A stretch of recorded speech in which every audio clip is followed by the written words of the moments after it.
मी बनवत आहे मेथीच्या दाण्याचं आळण.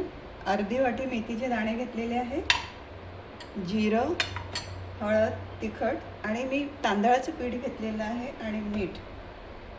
आता पातेलं गरम करायला ठेवलेलं आहे. एक आणि थोडं 2 चम्मच तेल टाकत आहे. आणि या आळणाला लसणाच्या पाकळ्या 10-12 लागतात, त्या मी सोलून छोटे छोटे तुकडे करून ठेवलेले आहे. तेल तापलेलं आहे. आता या लसणाच्या कळ्या सोललेल्या 2-2 तुकडे केलेले ते टाकत आहे. ते गुलाबीसर होऊ द्यायचं, म्हणून हे टाकल्यानंतर मी झाकून ठेवते. लसणाच्या कळ्या गुलाबीसर झालेल्या आहेत. आता टाकत आहे मी मेथीचे दाणे, जे अर्धी वाटी घेतले होते ते. आणि इतका छान वास येत आहे लसणाचा आणि मेथीच्या दाण्याचा. आणि त्यासोबत टाकत आहे मी जिरा. आम्ही ही उन्हाळ्यामध्ये करतो, कारण ही टेस्टी वाटते, भाज्यांना चव नसते, त्याच्यामुळे याचा वापर केला जातो आणि पचायला हलकं असतं. हे सुद्धा झाकून ठेवलं की छान होतं. आता टाकायचा आहे कढीपत्ता. याचा पण वास छान येतो.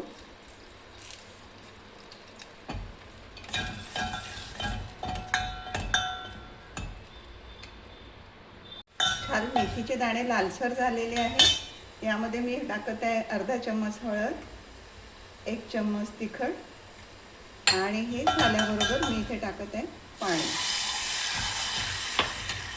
आणि चवीप्रमाणे मीठ.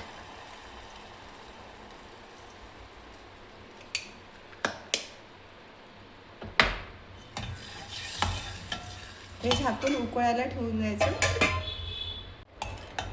हे थोडे मेथीचे दाणे शिजू द्यायचे. नंतर आपल्याला तांदळाचं पीठ लावायचं आहे. मंद आचेवरती शिजू द्यायचे. पाणी उकळलेलं आहे, मेथीचे दाणे पण शिजलेले आहे आणि छान कढीपत्ता, मेथी, लसूण आणि जिऱ्याचा वास छान येत आहे. आता याच्यामध्ये मी अर्धा चम्मच तांदळाचं पीठ घेत आहे आणि ते पाण्याने भिजवत आहे.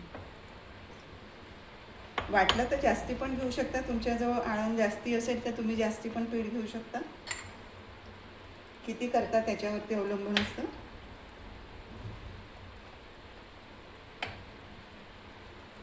आणि हे याच्यामध्ये टाकायचं.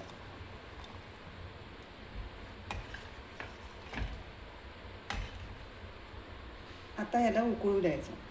मला हे पातळ वाटत आहे म्हणून मी परत थोडं पीठ लावत आहे आणि उकळू. असं हे गरमागरम मेथीच्या दाण्याचं आळण तयार झालेलं आहे. मस्त सुगंध येत आहे मेथीच्या दाण्याचा, जिऱ्याचा, कढीपत्त्याचा, लसणाचा आणि छान वाटत आहे.